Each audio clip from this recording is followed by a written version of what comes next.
Good evening, everybody. Very nice indeed to hear you. We're a little bit loud. I think that Ruth is just going to adjust the volume so that we're all more or less in the same room with the right sort of volume at the same time. My name's John Whitcomb. I am the Dean here in the Cathedral in Coventry, which is a lovely place to be. I know that some of you who have come in this evening have come into the space for the first time, so you are particularly welcome, and do kind of enjoy looking a little bit to the left and the right while there's still enough light coming through the windows just to help you see those.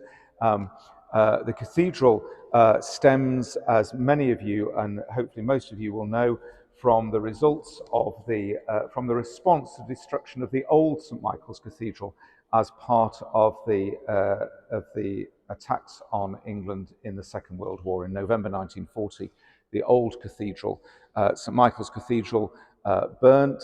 The person leading the cathedral community at the time had a sense that it would rise again, as he said. And this is the result of that, opened 22 years later, a reminder to us always that the journey from devastation to new life can be a long one and can be quite difficult.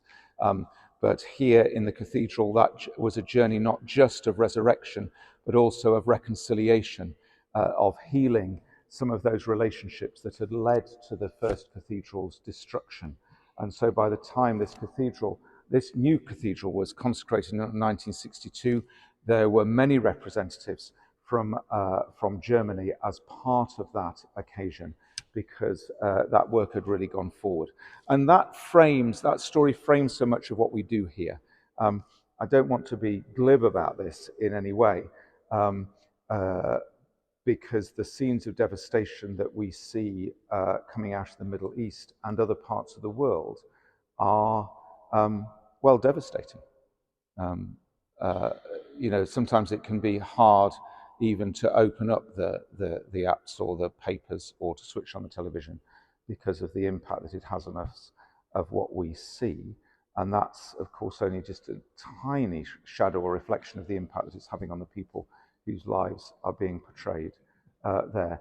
But as I say, without being glib, I hope that this is an environment in which we can think realistically about how God can lead us on a journey from devastation to new life.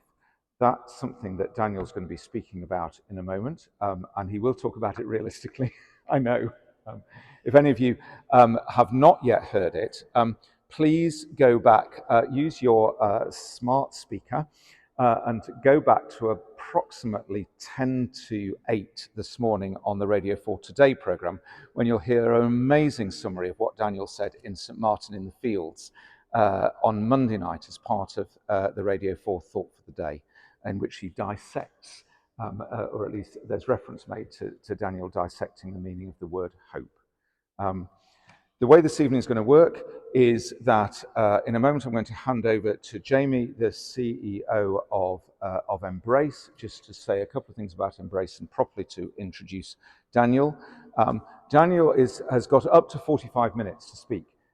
He thinks that that's too long for you to sit and listen to. I think that you may demur, but as he gets towards the end of that time, if it feels that if he's actually, I may need to stand up and say, let's just have a bit of a conversation, I will do that. So following what Daniel says, myself and Jamie have the privilege of being the first people to engage him in conversation, and we will do that for around about 10 minutes or up to 10 minutes, and then we'll draw others of you into that conversation, and we'll manage some questions, and we'll wrap the whole thing up by 8:30 this evening. A little bit of the kind of flight hostess sort of thing. If you need the toilet during the evening, please make your way to the top of the aisle to your left, and then turn left just before you get to the top of the stairs, and you'll find your way into the toilets there. And obviously, if you have any other needs at all, we've got staff at the back of the cathedral, so please make your way to them. This is a religious space. I know that not all of you will share the faith which is celebrated here day by day and week by week. All of you are extremely welcome, but let's just spend a moment acknowledging the God in whose presence we meet. and seeking God's guidance and blessing on our evening. And in particular, that we may each know the part that we are called to play in the task of reconciliation, which we're here to consider.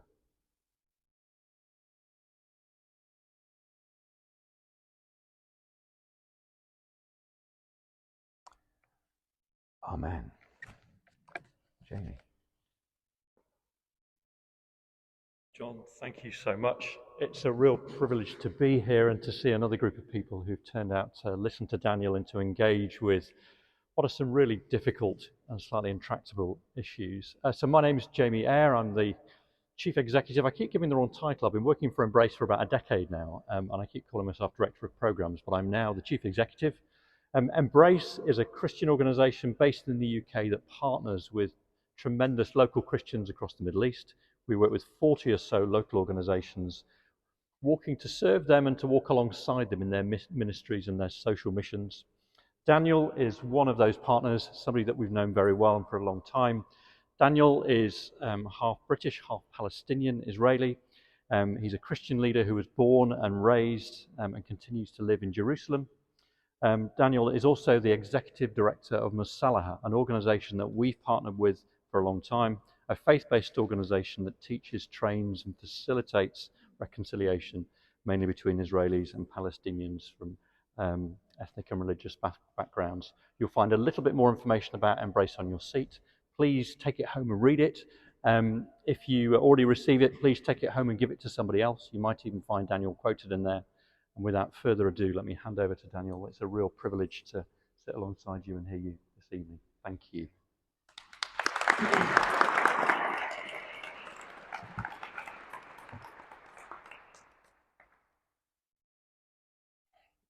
Good evening. Can everybody hear me well? Also at the back? Okay, great. I've been to the UK many times growing up as a child, being half Palestinian, half British. I've usually spent my summers in the UK. And I used to spend most of my summers actually in Bolton, where my mum comes from. So fancy your holidays every summer in Bolton. This trip is specifically special to me because in addition to engaging with you on what I consider important subjects, the subjects that will determine the fate of the human race, I've also had the privilege this trip to have my fiance travel with me. So it's been specifically special to have Dana with me. Dana is the beautiful woman in white sitting in front. And she passed with flying colors her time in Bolton. She could understand what they were saying.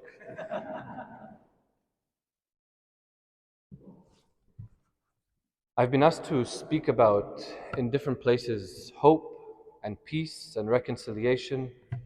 Naturally, as a director of an organization called Musalaha, Musalaha in Arabic literally means reconciliation. But I have to say that speaking about reconciliation and hope and peace during these types of times needs to be managed very carefully. I think it's fair to say that this is the worst time we have been experiencing as Palestinians. My grandparents' generation tells me that this is worse than the 1940s, when the Nakba, the catastrophe for the Palestinians, took place, where 750,000 Palestinians became refugees. 75% of the population was displaced outside of Palestine. I want to share that I'm not a lawyer and a legal expert, and I've not come to get into the technical matters of what is happening back home, but I do look to organizations and what they have to say. And you might be familiar that the International Court of Justice has said that what's happening in Gaza is a plausible genocide. The Lemkin Institute for Genocide Prevention has called what's happening in Gaza genocide. Amnesty International has called it a genocide, and UN human rights experts call it a genocide. Yet many Christians still struggle to bring themselves to call it a genocide, out of fear, out of confusion. And I wonder what that means when we try to be a Christian witness to people. We need to be able to call sin by its name. How can we address a problem when we cannot even speak of it? The words peace and reconciliation back home have become dirty words. When I tell fellow Palestinians that I work in a reconciliation organization, if they're being graceful to me, they think that what I do is irrelevant.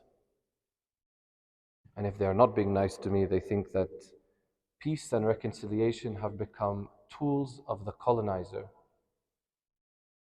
to use a peace that doesn't address justice, to talk of a peace that doesn't address human suffering, to talk about peace in a time of genocide.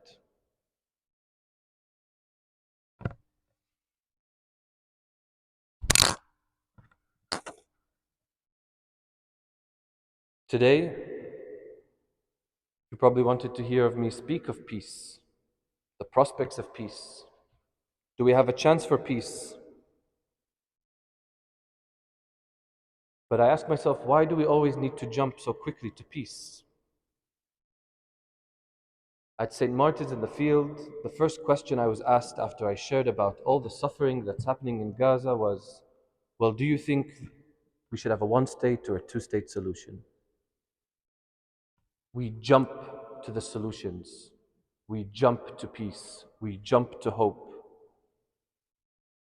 But why are people so keen to jump to peace, to solutions? What about the reality of our suffering? Our need for justice? Why do we always need Palestinians to be hopeful? We always need something from the oppressed to feel better. Hope has become a type of wishful thinking, a type of quick medicine to feel better about the tragedies in Palestine. People have turned hope into a means of avoiding and evading responsibility and becoming passive in the face of genocide. If Palestinians are hopeful, then we can be optimistic. But hope is not optimism. Hope should not be made a topic for passivity. When you come and hear me speak, and you don't take action after, and you continue to follow the struggle for justice in Palestine, you become consumers of content. You become consumers of our reality, and you become a consumer of my identity.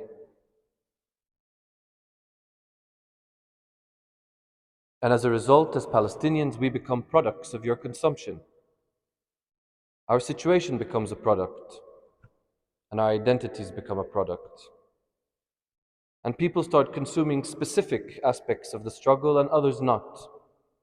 We want to hear specifically from a Palestinian Christian, but not from a Muslim. We might want to hear specifically from a woman, but not a man, from a Bedouin. And we get categorized into the consumption tastes and preferences of people in the West. People want to consume my hope. People will consume the identity of people who they approve of and who they do not. in which determines the framework of engagement between Palestinians, Palestinian Christians, and other people, such as Coventry, London, and other places in the West. But what happens is that you consume the content and it prevents true solidarity. It prevents human connection. When I become a product, when Palestinians become a product for people's consumption, we become dehumanized. How can we have human connection when there is no solidarity in the face of suffering? You remain passive about our genocide. This creates an unhealthy relationship.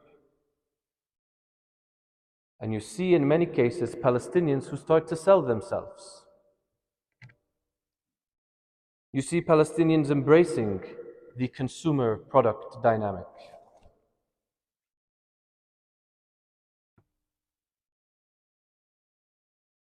It prevents us from taking action, it prevents community care, and the focus becomes on marketing. In the pro-Palestinian camp, you see the celebratizing Palestinians. Oh look, we have a Palestinian who can speak about a subject. And what happens in the pro-Israeli camp is that they refuse to listen to Palestinians unless we have an Israeli validating the Palestinian. I have been denied multiple times speaking at events unless there was an Israeli speaking alongside me. If there isn't one speaking alongside me, it cannot be fair and neutral. So I'm asking you today not to jump straight away to hope, peace, solutions, but to sit with me a second with the disparity and with the suffering. We need to be like Mary, like the women who sat at the cross. People like to jump from Good Friday to Resurrection Sunday and totally forget about Holy Saturday.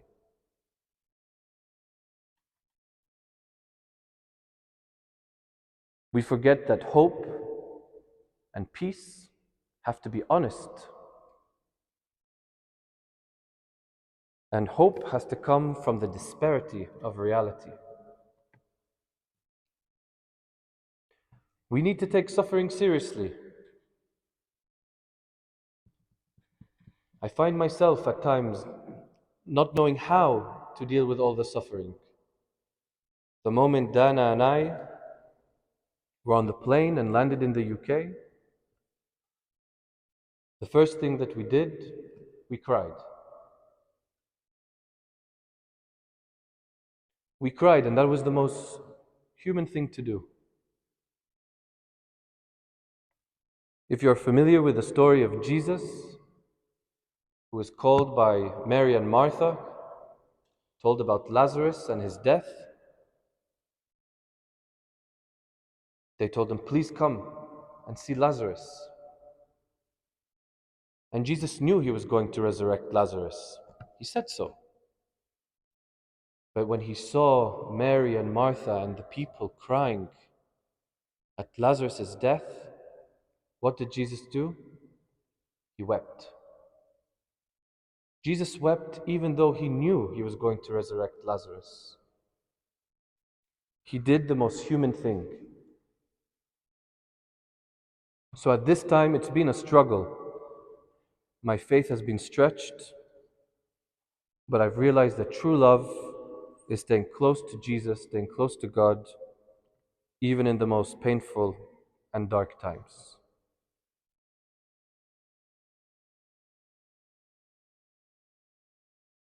Hope and peace, as I said, are difficult subjects to discuss. When I read the news of 15 medical workers that were buried alive in a mass grave with their hands handcuffed. When Netanyahu today said he's going to build another corridor to cut Gaza into another slice. When you have presidents of countries calling themselves kings, depicting themselves in golden statues, what does peace look like? What does biblical peace mean? What does reconciliation mean at a time like this? What is peace depicted in the kingdom of God that is explained with Jesus as king? I was explained by theologians that, Daniel, today we have suffering in the world because we're living in the in-between times. Yes, Jesus was crucified and resurrected on Sunday and has conquered death and has allowed us to be in relationship with the Father, but we still face suffering, evil, and wickedness. We do not yet live in a time where the kingdom of God is complete, where there will be no suffering, that we will not know tears, we will not know oppression, and where humans will not try to dominate and occupy one another. Reconciliation in the scriptures is joining the alternative narrative. It's joining a new vision, a new creation, participating in Christ's mission of reconciling the whole world to God's self. Reconciliation is about restoring relationships, about bringing justice by restoring relationships, and being able to speak truth and identify when relationships are unhealthy and broken. If you really believe in reconciliation and peace, it ought to give you an unrest and embolden you to speak the truth. We must look at a reconciliation that is committed to the liberation of the oppressed. Reconciliation must go beyond friendship. Reconciliation cannot be just enjoying other people's foods and learning their language. It must address their human need. And the Palestinians' human need is a need for freedom. If you don't understand the Palestinian need for freedom, you haven't understood our humanity. For our humanity is directly connected to our need, our necessity for freedom and liberation. Reconciliation and the hope of the complete kingdom, where we can be in true harmony with one another, declares that victory of the oppressors and oppression is temporary. That those who bomb, rape, kill, occupy and colonize, build walls and steal land will not have the last say. Hope and peace must resist evil, not be complacent to it. Peace must be truthful. It is connected to our struggles against injustice. Peace must compel you to speak up. There are powers at work that are trying to silence peace builders and justice seekers.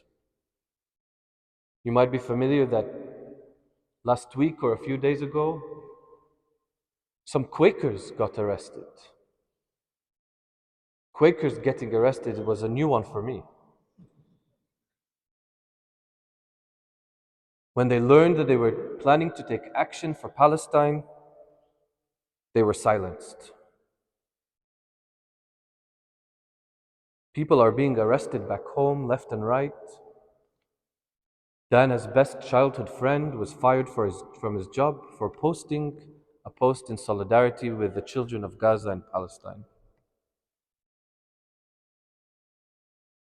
Universities in the United States are deporting, expelling students for speaking up.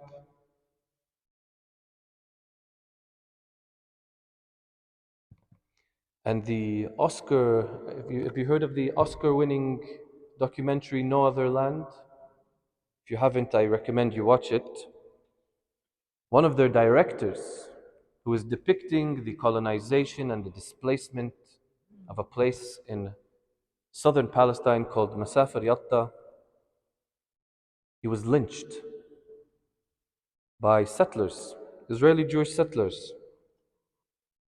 After he was lynched, they called the ambulance, and the soldiers came, pulled him out of the ambulance, and detained him and took him to prison. Peace comes at a price. Justice will cost you something. The theologian Jürgen Moltmann writes, "Faith, whenever develops into hope, causes not rest, but unrest.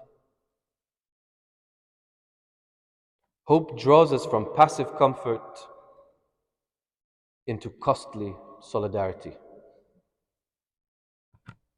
Hope draws us into a life of love for humanity. Working for peace is difficult. In Hebrew, you say, in the biblical scriptures, you must labor for hope and peace. You must work for it, not wait for other people to do it. Working for peace presents many distractions, but hope is what keeps it together. Hope helps us moving forward. In order to achieve peace in a time of genocide, in a time of occupation,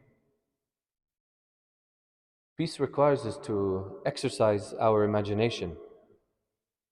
Even if you are not a Christian or religious at all and you've come today, I think we can all imagine a better world.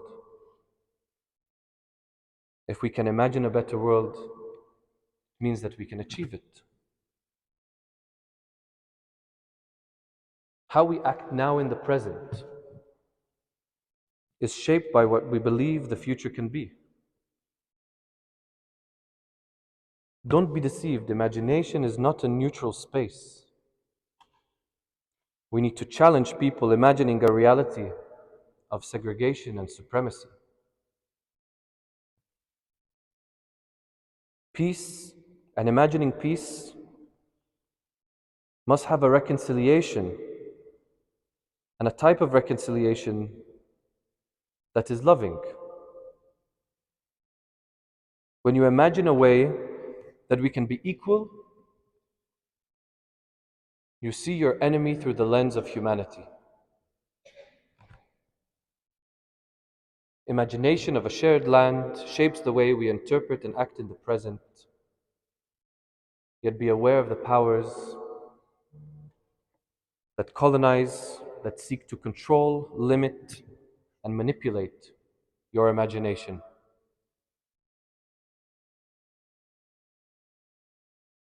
When we think of hope, when we think of peace, we must be aware that we should not be a slave to other people's idea of hope and peace, or that we do not fall into nihilism. How many times have I heard people tell me, "Oh, peace, you've been fighting for thousands of years. You might as well leave." I refuse to accept these words. I exercised my imagination, and in the process I liberated from powers who seek to confine it. We must imagine a model of humanity that doesn't have one group of people over another. The current model of humanity presented to us by Zionism says that we have one group of people that is chosen and elect, and their value as humans is worth more than others. We'll have the Jews on top, the non-Jews at the bottom, the Palestinians under that, and then the Christians, the Palestinian Christians, and then the Palestinian Muslims. I refuse to accept this model of humanity. It goes exactly against what I believe.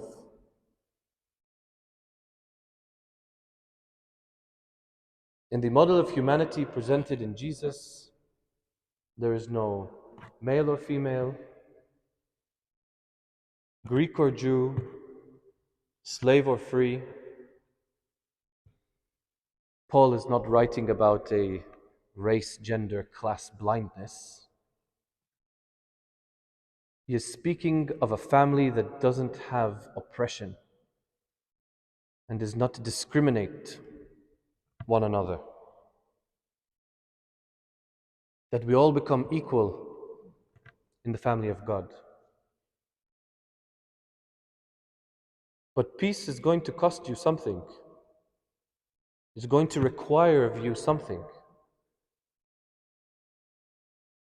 Peace for Palestinians, to be a Palestinian that seeks peace, comes with major challenges. So it does so for Israeli Jews as well. It's costly to be involved in reconciliation. When we work for it, we risk being disappointed, we are ostracized, we know people who are arrested and attacked, persecuted, and even killed. By our own community, we risk being misunderstood and labeled as traitors. I am currently leading a group of brave Israeli and Palestinians that have all come together with the starting point that we all agree that the occupation is wrong. They come together to restore the relationship between one another despite the circumstances. They are risking and are currently paying a price for being with an organization like Musalaha. The participants that come from Ramallah to Bethlehem spend 6 to 7 hours getting stopped by checkpoints, being checked by soldiers, and being humiliated in order to come and meet with Israelis. We have one participant who his father is from Ramallah and his mother is from Gaza. And his mother's side of the family has been completely wiped out except one cousin. He has no uncles and aunts from his mother's side anymore. Yet he still has decided to come and engage and participate.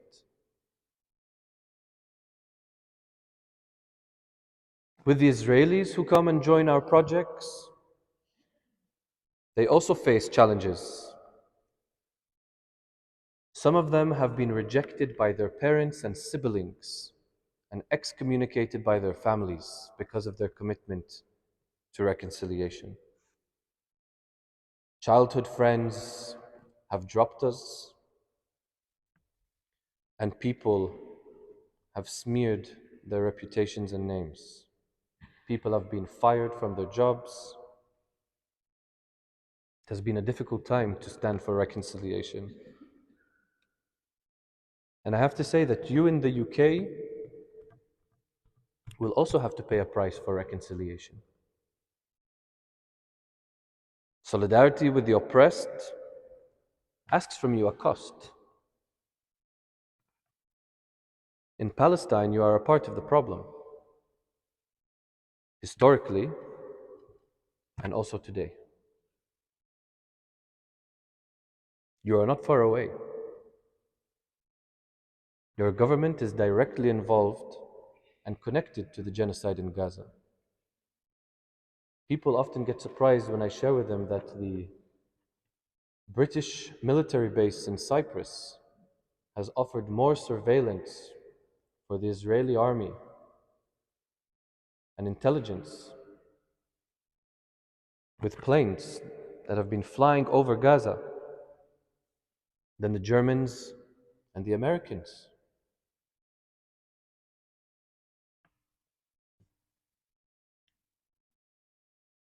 I've been reflecting on the parable of the Good Samaritan. What does it mean to love your neighbor? What does it mean to love your enemy? And I think the essential question about cost, personal welfare, fear, is switched in the parable. The identity of the injured man is concealed. We don't know if the person lying on the ground injured is a Jew, is a Samaritan, is a Palestinian. The focus is not what happens to me if I help the person. It's what happens to him if I don't.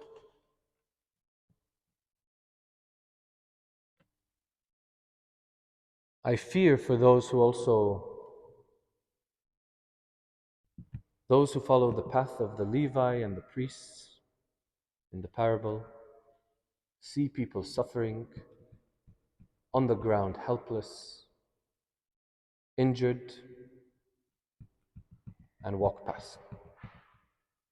I fear what happens to them spiritually and what dies inside of them.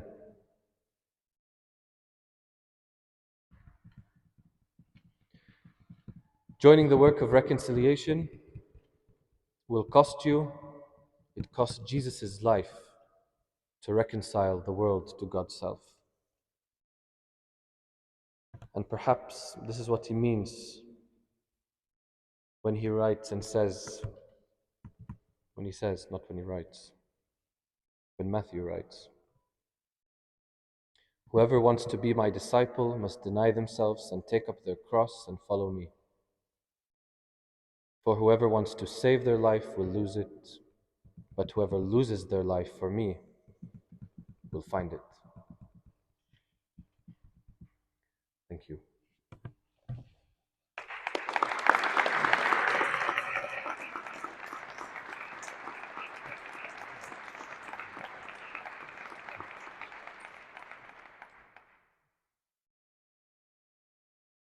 I think we'll give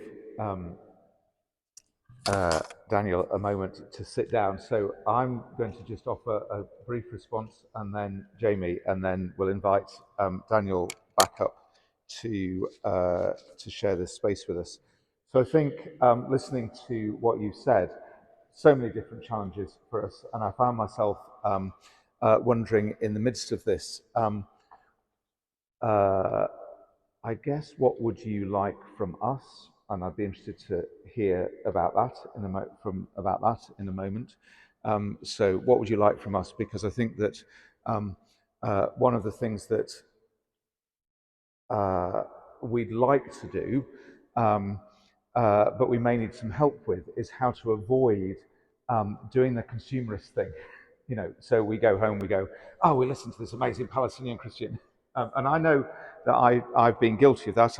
I've heard Daniel on a number of occasions, and so I kind of recognise that narrative within myself. I said, we had Daniel, we had Munter in the cathedral. It's so amazing, and then we heard them at Greenbelt, and it's so amazing. And so if we're not careful, it can almost be a way of kind of virtue signalling. We heard a Palestinian Christian speak, and we were really moved, and that makes me a good person.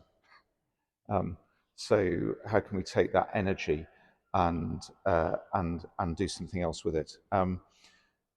I've been really struck by the things that you said about faith, and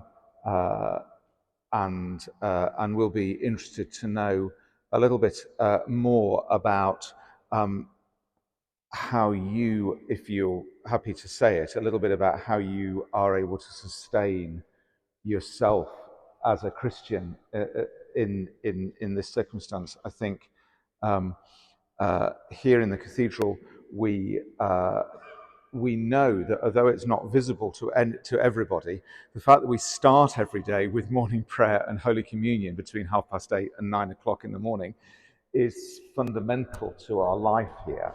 And from time to time, people say, "Oh, it's too difficult sustaining the worshiping life of the cathedral. Move all of that over to Holy Trinity. Just keep the cathedral as a venue." Now, people did say that, Richard. I'm looking at the Vicar of Holy Trinity. But to remove that from us would be a terrible thing. And how that relates, I guess, to keeping the imagination alive. I'm very struck by the association and the reference to Mary, partly because Mary comes up in our readings this Sunday, and for those of us who are Anglican, some of us are already thinking, what are we going to say about Mary anointing Jesus' feet with her hair in the John's Gospel thing, and the kind of journey of Mary from being somebody who is devoted to Jesus but then still struggling with faith, and some of those sort of things, and to kind of use the association of Mary to lead us through some dark times, but somehow managing to stay with Jesus. And I think that little reflection about where Jesus is in the midst of all of this.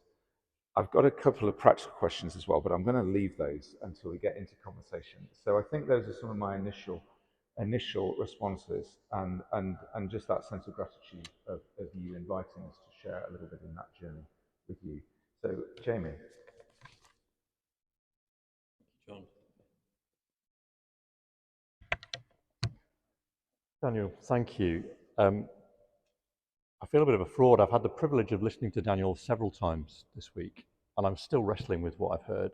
There are no easy answers, and lots of things have come to mind. Something that really struck me, particularly as somebody who is a doer, I mentioned before that I've been with Embrace for about 10 years. I've been an aid worker for about 25. Aid workers are doers. We identify a problem, we look at something to do, and we go off and do it. So often that's about bandages, it's about short-term solutions, and it doesn't really deal with the long-term. And it can be unthinking, you just deliver it and you get out. So I was really challenged when you talked about quick solutions, about moving very fast to the solution, because that's my instinct and it's wrong, or perhaps unhelpful.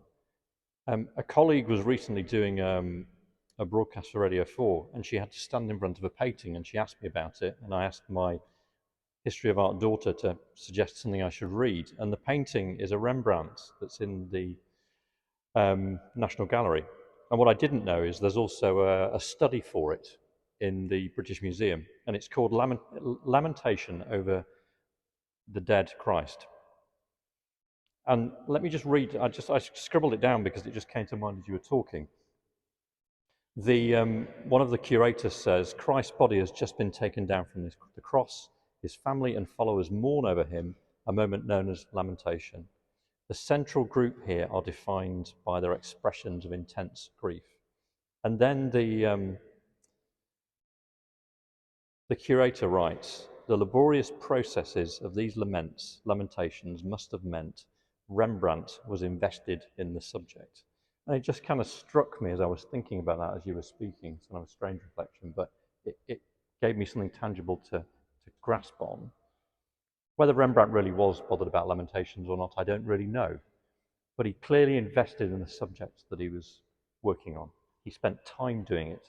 There's a study which is better than anything I could have even conceived of, let alone the end product, both of which you can go and visit. He took time, and by the end of it, he achieved something. And I'm struck by what you were saying, that if we jump to solutions, if we jump to an easy peace or an easy hope, we kind of lose the labour. And there's that need to stop and to pause and to think and consider and to challenge ourselves, to allow our imaginations to be challenged and to recognize what might be possible. I was also struck by kind of another, somebody who likes analogies, something else that kind of really came to mind is the idea of when you see a drip of water dripping, if you see it over a couple of weeks, nothing really makes any difference. It might make a mess in your house. But when you see one of those places where a drip of water has been dripping for a very, very long time, that drip doesn't just kind of dissipate. It's made a dimple or a hole or a mark in the rock that it's landed on. And it strikes me again that there's just that need to just continue pressing on, pushing in, continuing to do what we do. And I loved what you said about sort of pressing into Jesus as Christians, really challenged by the foundational nature of what you said to our faith as Christians, if that's what we are, about pushing into Jesus, about not giving up, about choosing to think about the world differently, about having the imagination to think about the world that God imagines, the world to come that's not here yet, the hope that is out there in the distance rather than a cheap hope today. And to quote another friend, to be people who are not in Adam, so in thinking about it in human terms, but people who are in Jesus, to really press in and be the people that he's called us to be nourished by that. So I guess I would just finish by saying, personally for me, my challenge here is do not rush, do not hurry, imagine better, challenge your imagination, and don't be a consumer or a bystander, but still be a doer. And there's that tension of don't rush to do, but don't do nothing. You've got to do something. And maybe my question for you, because I saw you do this with my team yesterday, which was really helpful. Daniel did some of the exercises that he uses when he's bringing together Israelis and Palestinians. And we as a team were really challenged about it. Are there tools that you would suggest to us as individuals or as groups that might help us challenge our imaginations and challenge us to step into a new place? Because I imagine many of us are tired and find it difficult to do that and need a push to get us beyond that membrane. We're going to invite Daniel back. If you'd like to come and stand in the middle of us, if you wouldn't mind, Daniel, for a moment. So we've thrown a number of different questions at you, so it may be helpful if we just kind of pick one or two, but also if there are other things that you'd like to respond to, please do. I was asked, because I'm the guy with the collar, to kind of talk about the religious stuff, but I've got a non-religious question which I'm going to come back to in a bit. Just to kind of frame what I want to say, a number of years ago, somebody pointed out to me the way that we use the word comforter in relation to the Holy Spirit can be illustrated by a scene from the Bayeux Tapestry. Some of you may know this. There's an amazing picture, and underneath it, it says Bishop Odo comforts the troops, and the picture is of this person with a massive club with big nails sticking out of it, whopping his own soldiers round the head to drive them back into battle, which I find is quite a nice image of what it means for the Holy Spirit to be the comforter from time to time. So I just wondered if I'm sorry, this is quite a personal question, so feel free to kind of like resist it or push it back or to answer it however you wish. How do you find, how do you engage with God, either sustaining you in the work that you're doing, strengthening you and or challenging you in the work that you're doing? Okay. Which question should I start with from all of the questions? should I go? I'll try to go in order and try to answer. Okay. Okay. Oh, all right. Okay. Because some of them are connected. Oh, all right. Yeah, go for it. So the first question in terms of how do we avoid the consumer-product relationship, it's by showing solidarity. The way you show solidarity is by taking action. We don't need, it's not that we don't need. People often say, we'll pray for you. But praying for us becomes a substitution to taking action. And I always say, I'd rather you take action. and pray. So I think that's one way to avoid that. And then if you're wondering what type of action, it's always helpful to ask the people who need your solidarity. And then what you can do, I think, is connect with organizations that are involved uh, with Palestinians, with justice movements, with peace organizations, and Musalaha and Embrace partner together, and that's a great starting point. There's also Musalaha UK and other organizations that I would encourage you to get connected with and ask, because it's difficult for me as a Palestinian who lives in Jerusalem to tell you how to be the most effective in the UK. But there are people who are constantly thinking about how do we as British people be effective and play our role. So I know Sue is thinking about that on a daily basis, and so I would advise you to connect in that sense. In terms of how do I sustain my faith, and how do I stay close, and what am I challenged by? Christmas was cancelled for 2 years in a row in Palestine, in Bethlehem.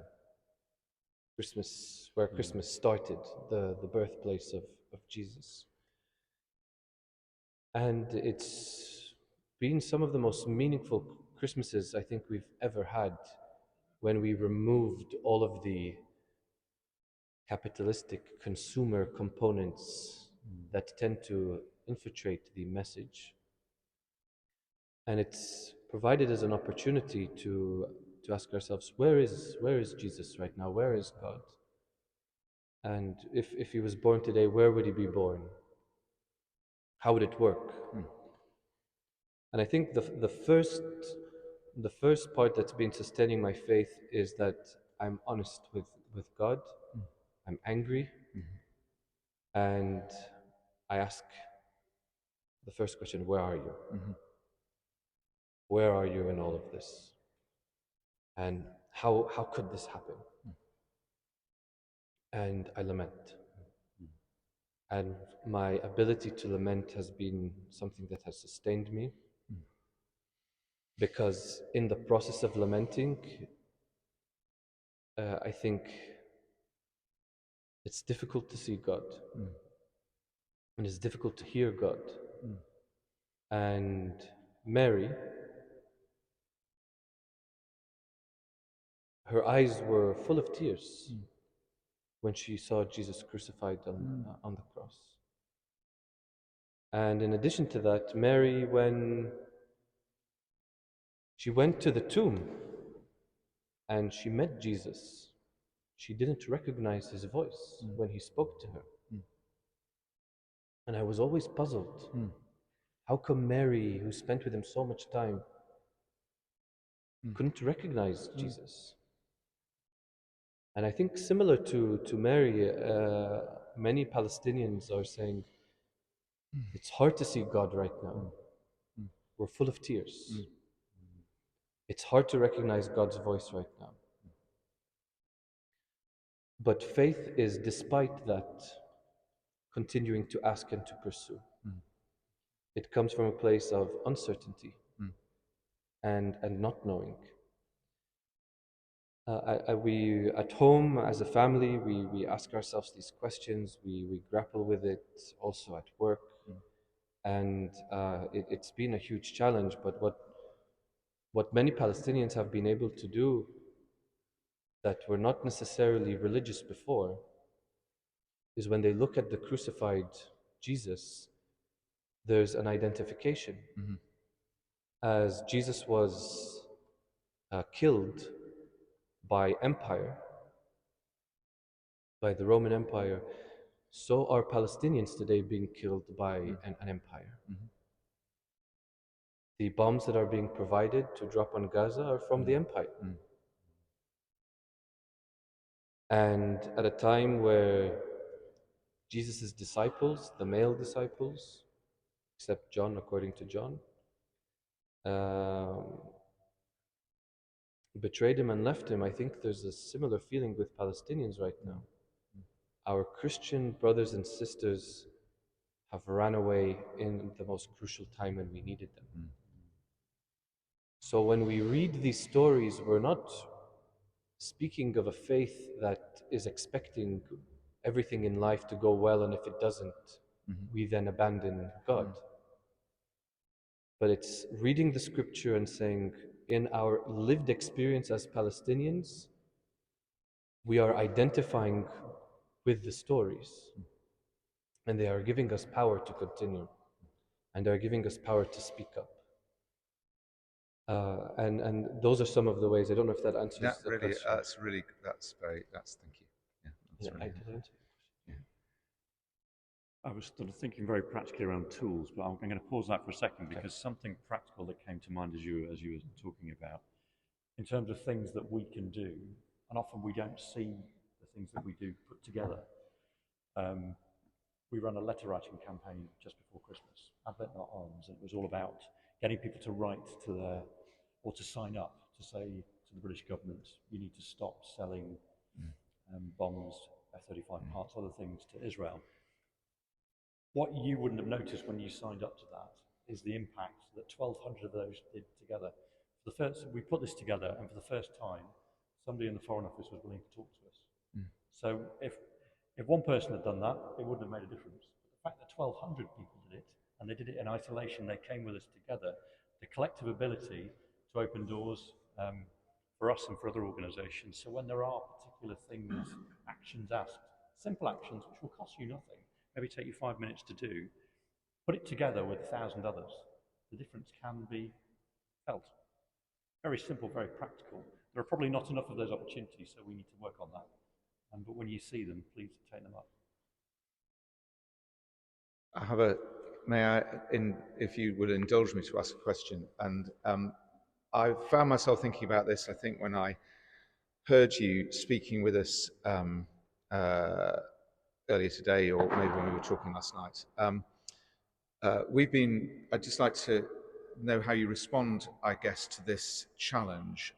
In July of last year, I was able to visit a partner of the cathedrals in Ukraine, in Odessa. And I heard the pastor in Odessa say, we need two things from the West. We need prayers and we need weapons. We obviously need prayers for so many different reasons, but both for the short term and for the longer term. In the short term, we need weapons to defend ourselves. I just wonder, from a different position of being caught in an extraordinarily devastating conflict, how you respond to that pastor's words from Ukraine, in whatever way, where it takes you. So I can speak for myself as a Palestinian, and as a Christian. I don't find anywhere in the scriptures, when Jesus is explaining the kingdom of God, the explanation that his followers need to pick up weapons, but that they need to pick up their cross. And as in the end I said, those who try to save their life will lose it, and those who are willing to lose it for Jesus will gain it. I am committed to non-violence, and I think it's dangerous to conflate those two. I understand that people want to defend themselves, and I understand that under international law there are situations where they're allowed to defend themselves.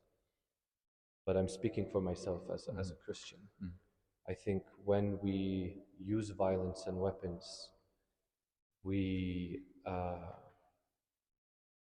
risk, it comes from a process of dehumanizing our neighbor and enemy. And when we dehumanize and become violent, we risk ourselves then becoming what we were resisting. And in addition to that, when people, I'm seeing in the Palestinian context, when people do attain power, of course, there's the people who oppress and the oppressed, the people who oppress and the oppressed, but there's the nuances of also sub-oppressors. And sub-oppressors are people from usually the oppressed community who take it upon themselves to start exerting their own power. So I take a different approach principally, but I'm not living that reality, so I feel less comfortable to speak to that situation.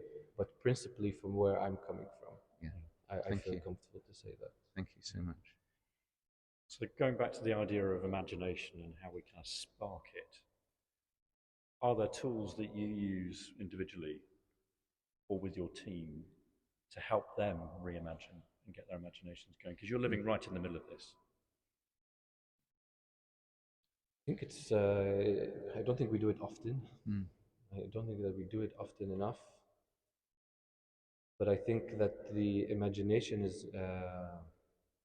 is also not too far away. We have micro examples of imagination, and in our team and in our reconciliation groups, I think we have manifested our imagination in the way that we are taking joint action against injustice, in the way that we have been restoring the relationship, at least between us as individuals. And I think that's been one of the most powerful sources that I draw energy and motivation to continue, is that there are people who continue to witness and to take up their little crosses who are pointing to the cross. And I think that's been, for me, one of the biggest sources of hope, but also my fiance and I, Dana, and our friends, when we are all just spending time together and having fun, we even have exercises of how would you imagine a liberated Palestine.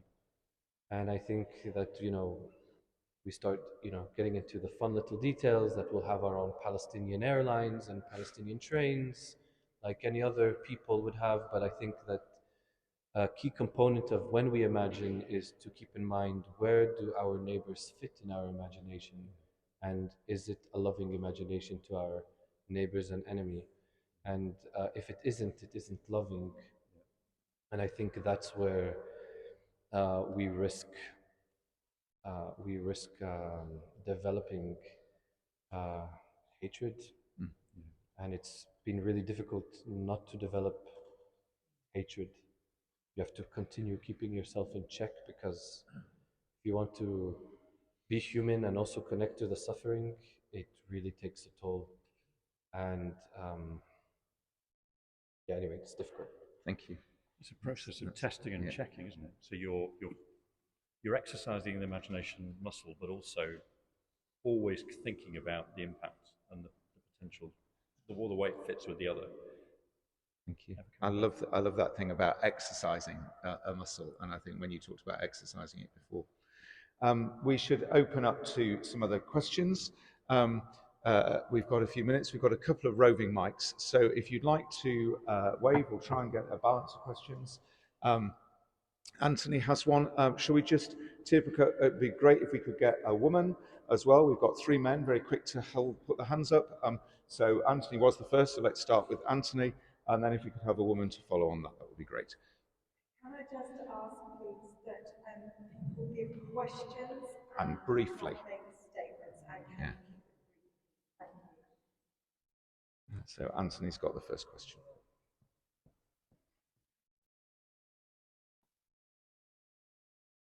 Anthony Rich, in my experience, people's concept of justice, particularly in a conflicted space, very close to their self-interest. How do you bridge justice to a situation where both sides believe justice is on their side, as perceived by them? Thank you. Really greatly expressed. Yeah. It is a challenge, and I think the key component here is when you do. So I'll answer the first. The first one was justice. What I'm finding by people is I don't know if I would call it self-interest, but I would say that justice without a reconciliation framework can become revenge. And the way that we prevent justice becoming revenge is by providing a reconciliation framework. And what you'll see is that those who are pursuing justice but don't understand that true justice is restoring the relationship, that's risking turning it into revenge. So that's the answer to the first question, the first part. And the second part is that's why truth is such a core and important part of reconciliation. Reconciliation is not possible without truth. So we can then ask, what is truth and whose truth? And we purposely have activities in which we pursue truth and facts together from and what are the sources in which that we agree present truth. And we do that with our groups, and we do get to a consensus. And truth, justice, historical responsibility, and rethinking of the political landscape to provide people the same rights and freedoms are the four key ingredients for reconciliation in what I consider a settler-colonial conflict. Just run us through those again, Daniel. Four things: truth, justice, historical responsibility, and reshaping the political structure to provide everybody the same freedoms and rights. So those are the four components. And at the moment we don't really have any of them. And I think what's important to remember, for example, historical responsibility. 70% of the population that lives in the Gaza Strip is not originally from Gaza. They are refugees from 1948 when they were expelled from their homes. And that hasn't been addressed, that historical injustice. No one's taking responsibility for it. So you have people sitting in refugee camps for decades, and that provides ingredients for a lot of suffering and oppression will breed violent reactions. Thank you so much. Let's have another question. Am I correct asking the question? It'll have to be short. Why are there refugee camps for Palestinians? There are no refugee camps for Asians from East Africa, the UK. There are no refugee camps for Vietnamese in the UK. There are no refugee camps in South Africa for all the refugees.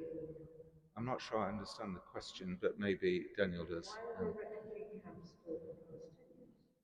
And there aren't refugee camps for the other countries. People have been absorbed.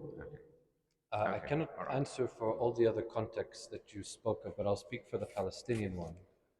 For the Palestinian, the reason why there are still so many refugee camps is because Palestinians are not allowed to return to Palestine.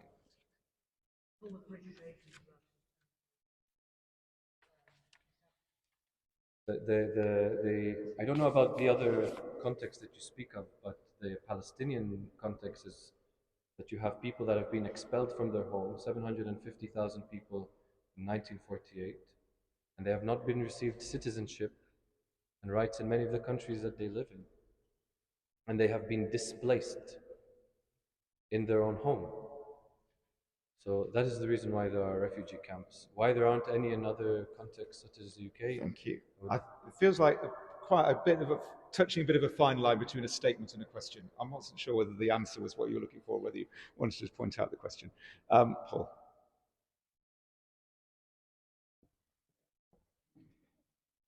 Question, please. Thank you. My name is Paul McGowan. It's a night of hard questions. I have a hard question for the audience as well as our speaker. I haven't really answered this, but I think you will have something to say about it. Is it possible for Coventry and the West Midlands region to divest itself from the arms trade which is crushing Gaza? Thank you, Paul. I think that's a question more for. I think it is. I think feel free to pass it on to the audience. Let's move on to the next question because they are questions for Daniel. I take the point, Paul, and we share with you your concern about that. Let's come to our next question. Are there, Daniel, any particular stories that you've heard that have encouraged you from like what people do in the West? Like, for example, do you find it encouraging to hear about the protests in London, or is there anything else that you find, oh, that's really encouraging?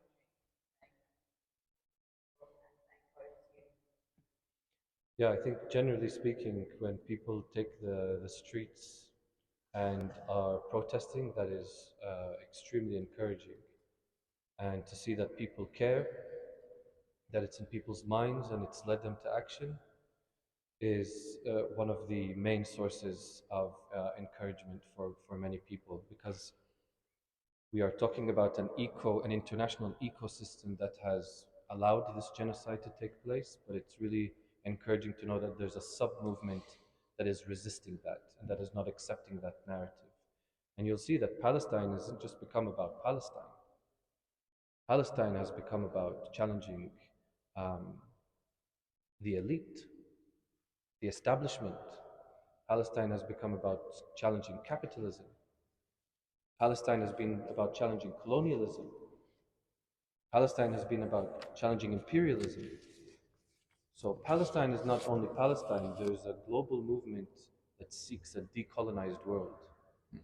And I think Palestine happens to be at one of the situations that's at the forefront of that. Thank you.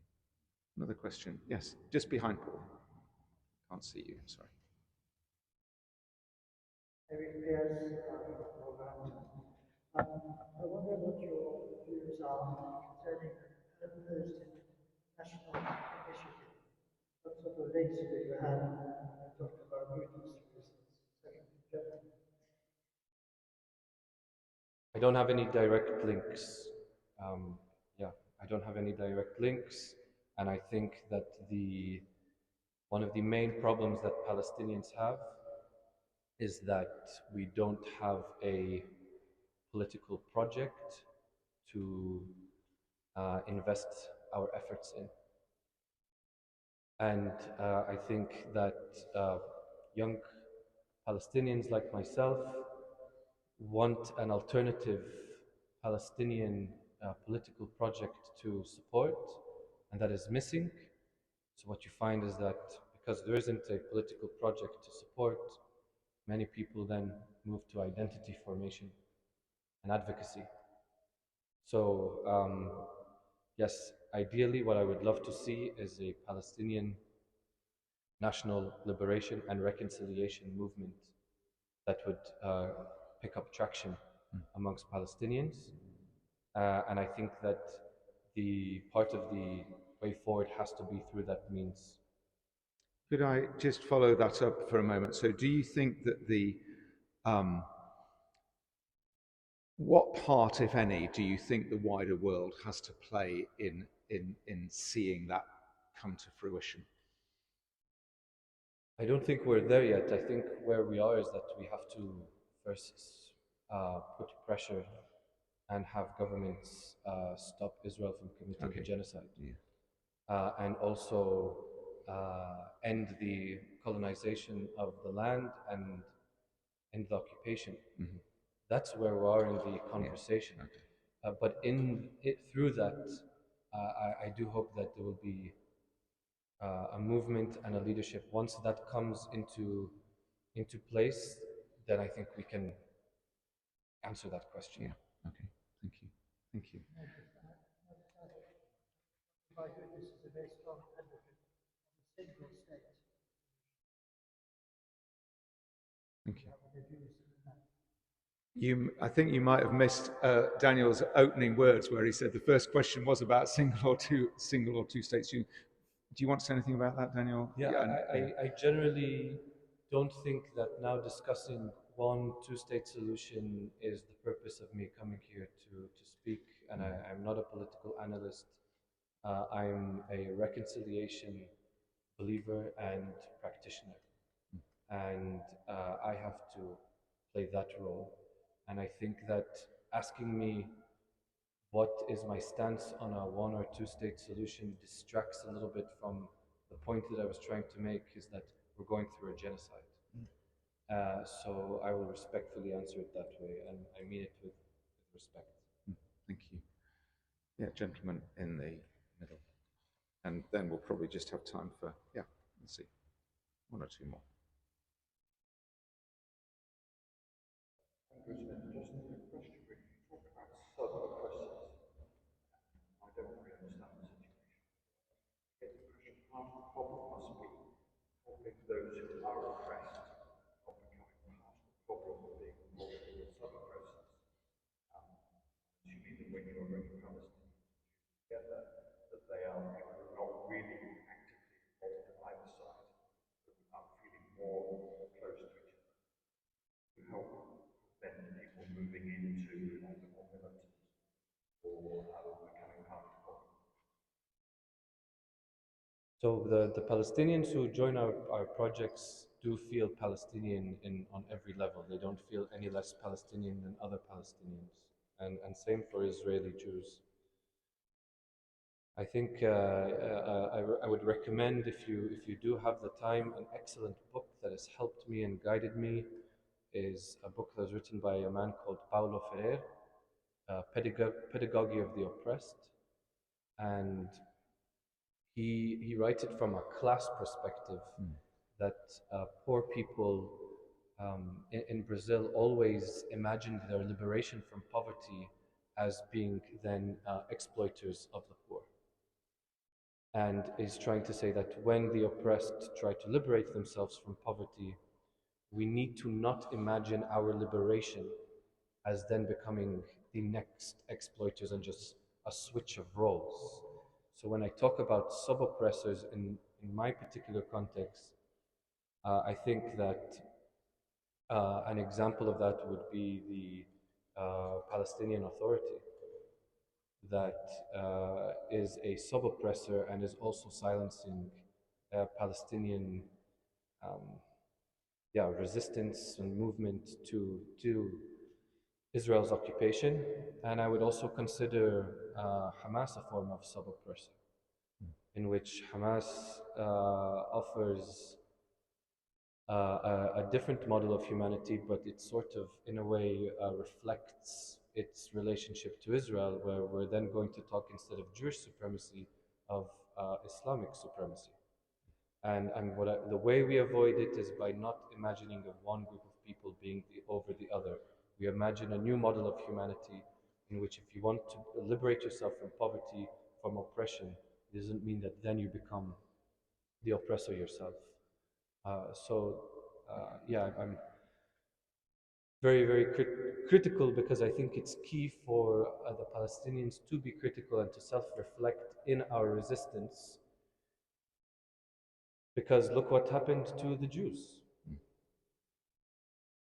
I think that they were unable to go through a healthy process of the trauma that they experienced in Europe, particularly in Poland and Germany, and the way that it was imagined to liberate themselves and never again. I think that there are certain characteristics and aspects that they have become what they were fearing and what they were living under before. Thank you. Maybe one last question from this side somewhere. Yes, sir.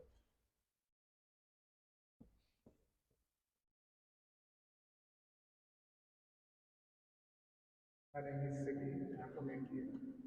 My question is, how do we measure or validate truth to exercise justice in imperialistic supremacy?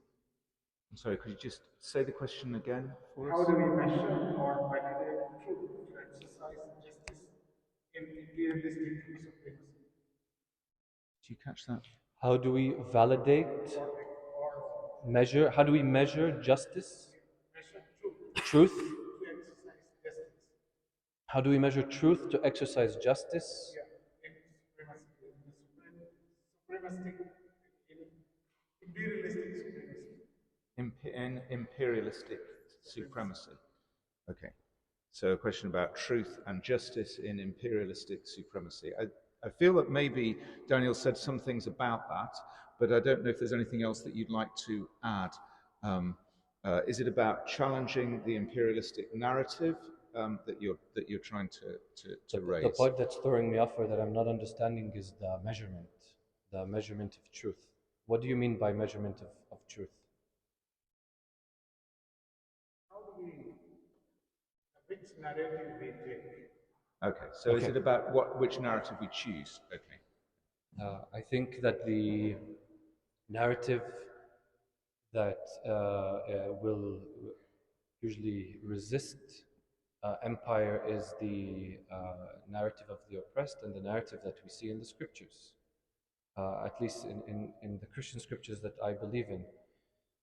It's seen in the birth of Jesus. Jesus was not born in Rome, and he was not born in Jerusalem, and he was not born in the temple. He was born in humble and simple circumstances.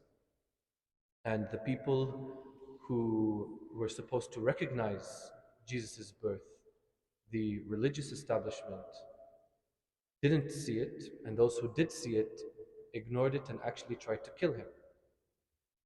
The narrative of the religious establishment and the empire, and then you have the shepherds, the people who had the simple positions, the magi from the east, non-Jews at the time, were those who were able to identify and recognize Jesus' birth and the birth of the king.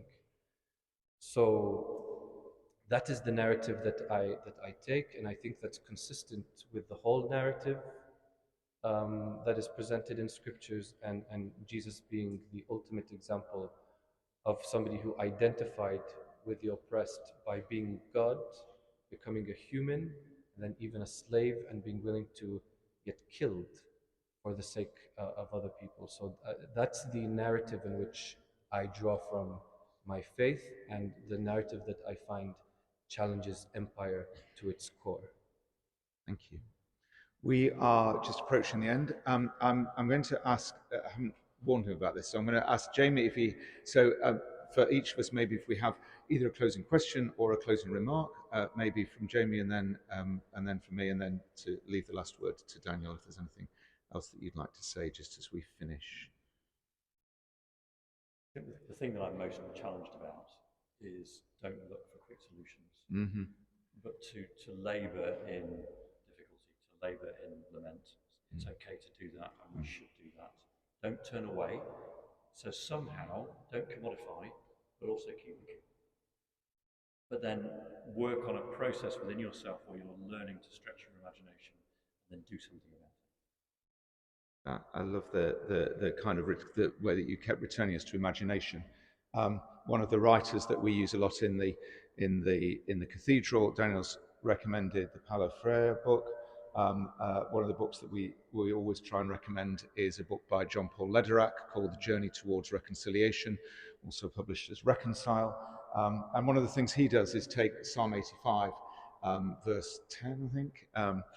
Truth and mercy have met, righteousness and peace have kissed, and works through an imaginary scenario of allowing each of those to kind of put a little bit in and then give a bit of space to another, and then just kind of an iterative process. And just a beautiful book, a really easy to read book to take you into the narratives behind some of these things. Daniel, the title of the lecture was, I just looked it up again on my email, is peace possible in Israel and Palestine? I think I know from what you said something of how I think you might answer that. and in all that you've done, you've explored that with us. Is there anything you'd like to say just as we close, I guess, in answer to that question? I think, as I said, it's going to require people to speak up and speak the truth. It's going to require people to work hard, to persevere, to imagine, and it's going to require of us and people here and all over the world a price. So what I'd like to say is, for those of you who are already in solidarity and taking action, thank you. And for those of you who are considering taking action outside of this vicinity and getting involved, please do. And yeah, I'm really grateful that you've come and come to listen to me, and I'm humbled. And thank you for engaging. And I really continue to pray and hope that there will be people who will continue to stand up and join the struggle for justice, but in a reconciliation frame. Thank you so much. Thank you so much for coming. Do please check out Musalaha, check out Embrace, engage with the reconciliation programs that we have here. We have a number of people speaking here. We have the granddaughter of a Holocaust survivor speaking here on the 23rd of June.